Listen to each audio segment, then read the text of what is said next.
Support for this podcast comes from the Central Valley Journalism Collaborative, connecting communities with the resources, infrastructure, and networks to ensure a vibrant local free press. From KVPR in Fresno, this is Central Valley Daily. It's Monday, July 7th. I'm Elizabeth Arkalian. Coming up, how can we help 1,000-year-old giant sequoia trees survive for decades to come? I think it's really important to understand that sequoia regeneration is tied to fire. But is there such a thing as the right kind of fire? That conversation in just a moment. The U.S. Senate is expected to vote this month on a White House plan to claw back already approved funding for local public broadcasting stations like KVPR. If approved, the cuts would result in a shortfall of around $175,000, or 7% of this station's budget. Help ensure programs like this one can continue. Start a monthly gift today at kvpr.org/donate. You can make a difference. And now to our feature story. Every year, people come from all over to see the giant sequoias in the Sierra Nevada. These magnificent trees are thousands of years old and make us seem so small in comparison. You might even already have plans to visit the famous General Sherman tree on your next vacation. But in recent years, these giants have been progressively threatened by wildfires that are hotter and more destructive in California. The 2020 Castle Fire killed off thousands of such trees in Sequoia National Park. But fire can actually be a good thing for giant sequoias. The warmth helps the cones open up and sprinkle seedlings on the forest floor, and this promotes growth of the trees. But using fire to help these grow can be controversial, even as some see the benefits. To learn more, we're speaking today with Kristen Shive. She's an assistant cooperative extension forest and fuels specialist at UC Berkeley. She's also conducting research on the state of the sequoias. Kristen starts our conversation by explaining how fire behavior has changed in recent years. Although giant sequoias are really well fire adapted and historically, prior to European settlers and fire exclusion, they burned very frequently every 10 years or so. And then after 100 years of fire suppression or more, as well as climate change, we're now seeing really extensive fires with a lot of high severity that is uncharacteristic in these systems. So they're not adapted to it. In particular, in 2020 and 2021, we saw up to about a fifth of the very limited giant sequoia range burn. And we've estimated we've lost up to around 18% of the world's large giant sequoias. So these are really ancient trees that have survived dozens, if not hundreds of fires for the oldest ones. And we're getting a lot of mortality. And that also is influencing the potential for those trees to come back after fire. Yeah, I believe the 2021 KNP complex fire was one of those really devastating ones, right? That's right. Yep. Yeah. Now, there's a recent report from the Giant Sequoia Lands Coalition that discusses some of the issues you mentioned and efforts to sort of help restore some of these groves.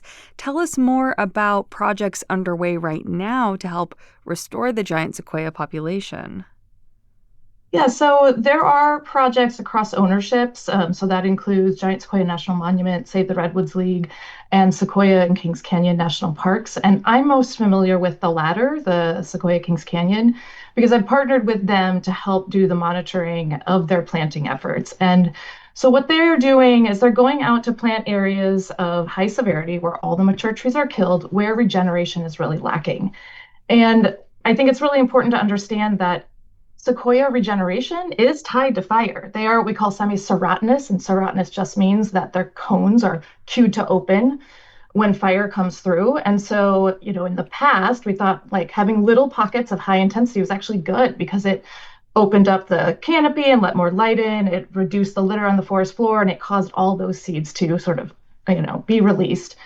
And what we've seen in these really big fires is that is true to a point, but there's a point beyond which fires are burning so hot, they're consuming all the needles in the crowns of the trees and potentially consuming the seeds as well, and or just, exposing them to really lethal temperatures. And so that means in the areas that we call high severity, where there is very little survival of mature trees, there are some areas where we are getting enough regeneration, and that's great news. And the park and other managers are, very excited about that. But what they're focusing on are those other limited areas where the trees just aren't coming back. And so what they're doing is going out and planting sequoia seedlings, as well as some of the other species that occur in these forest types, such as some of the pines and whatnot. Okay, when you say that the severity is so high, do we know why that is? Well, it's likely, again, a combination of fuel accumulation. So when you exclude fire for over 100 years, you have a big accumulation of the woody debris on the forest floor, and you get increases in the number of trees out there. So tree Sure. density, we call it. And collectively, those are all fuels. And the more fuel you have, the hotter the fire burns. Climate change, of course, is also contributing to that because hotter and drier conditions can also create higher intensity fires. And what David Soderberg and others have found when they studied regeneration after these high severity fires that I think is really interesting is that, we have kind of, to oversimplify it a bit, there's kind of two mechanisms of tree death in these areas. And one is a surface fire that gets so hot, it kills all the needles in the tree. So they turn brown, the mature tree is no longer alive, but those cones open and they let their seeds out. So at least we get that next generation. Mm-hmm. But we're seeing in other areas where the fire's getting actually up into the canopy and it's burning so hot that it's consuming all the needles. And in that case, we think it's either burning up the cones or it's dropping the cones so rapidly to a very, hot smoldering fire below that those seeds are burning up. And so that is the piece that we don't think there's any sort of historic precedent for that sort of impact. Okay, circling back to the replanting and the seedlings, walk us through what a successful planting site looks like and how you measure that. What are you looking for? Well, really, we're just looking for survival. And so what the park took on, it's pretty admirable. So foresters, particularly in the U.S. Forest Service, that public agency, as well as private landowners and companies, they've been reforesting for decades, over the whole century, really. But what they can usually do is drive up to their sites and plant the trees. So they can get the trees in the ground right away. They don't have to sit out in the hot sun too long. But the Park Service is dealing with, these are remote wilderness areas. And so in one grove, they had to use pack stock to get the seedlings in. And in another grove, they used a helicopter, but they used the helicopter as minimally as possible because it was wilderness, hiking in all the people hiked in, et cetera. And in so doing, it was just challenging to get those seedlings in the ground, before they sort of got too warm. And And what is pack stock? Sorry to interject. What is pack stock? Oh, yeah, I'm sorry. Basically pack mules. Oh, wow. Yeah. So, they were doing the best they could to, both honor like the tenets of wilderness, but also, protect the distribution of this really important species. And with those challenges, it means that some of those seedlings, we think, we didn't have great survival from that first planting in fall of 2023.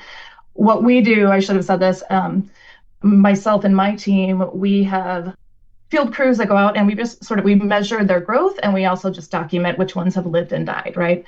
And what we found is after a couple years, only about 30%, I think it's about 33% of those survived, which is quite a bit lower than the park was hoping. But I think a lot of that was all the challenges inherent in trying to get those seedlings in the ground. I mean, notwithstanding, they also sort of had a threat of a lawsuit, and that literally they were out there on the ground with the seedlings and told to stand down, right? So it made it really difficult. This time around, this spring in 2025, as they were really a little bit more, I think, like ready for all of those challenges and got them in the ground. And so far, we've gone out and just started the measurements, and we'll continue to track them through time. But so far, we have there's a lot more promise in this run. Now, that lawsuit you mentioned, some folks might not know that replanting giant sequoias, these seedlings, this approach can be quite controversial in certain environmental circles.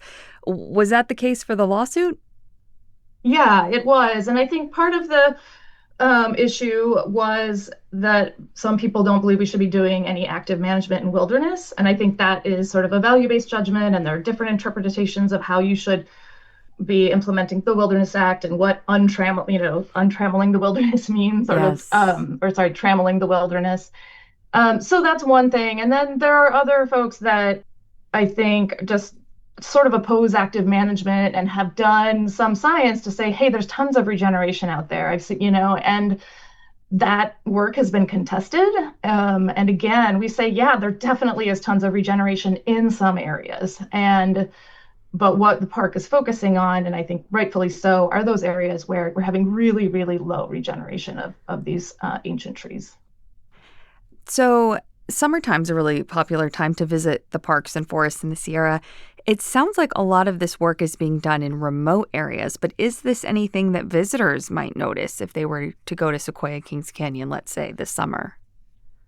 Well, I don't think they would now, because those seedlings, I think to the average person when you walk by, they look like, any other seedling that grew naturally. I think to a trained eye, you maybe see the difference that very first year. And obviously while the work was happening, if someone happened to be in the area, they'd see it. But these were really remote and the planting was done pretty quickly. So I don't think people will notice, but I guess if you walk through an area that is burned at high severity and you see some of those seedlings, just, cheer them on, because we need them to survive, whether they're from a naturally regenerated seedling or a planted seedling. Well, that was my next question, is what gives you sort of hope as you look at these seedlings and think of the future of California's forests? Well, a couple things. And one is that we have people, particularly Christy Brigham, who has left the National Park Service, and many others, Clay Jordan, the superintendent, who are bold enough to see the importance of taking these actions and doing so, even if they might be controversial. And so I think we have a lot of great science happening that has sort of pointed to where these interventions need to be done. So that gives me a lot of hope. But, the other thing is that in addition to these high severity areas, which are heartbreaking to lose that many ancient sequoias, of course, and potentially lose the next generation, we also had a lot of areas in these fires that burned at lower severity, where the mature, ancient sequoias survived. And those offer opportunities for the future as well. So I think we have to sort of take the good from both of those situations and just move forward and maintain what we can. That was Kristen Shive, Assistant Cooperative Extension Forest and Fuels Specialist at UC Berkeley.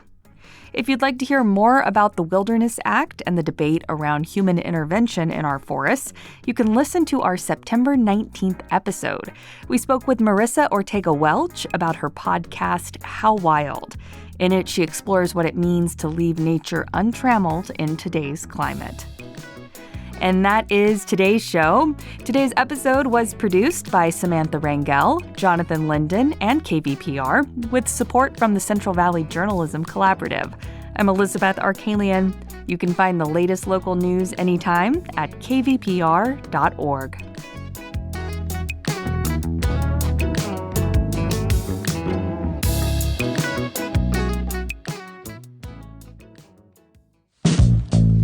These days, there's so much news, it can be hard to keep up with what it all means for you, your family, and your community. The Consider This podcast from NPR features our award-winning journalism. 6 days a week, we bring you a deep dive on a news story and provide the context and analysis that helps you make sense of the news.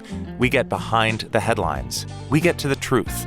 Listen to the Consider This podcast from NPR.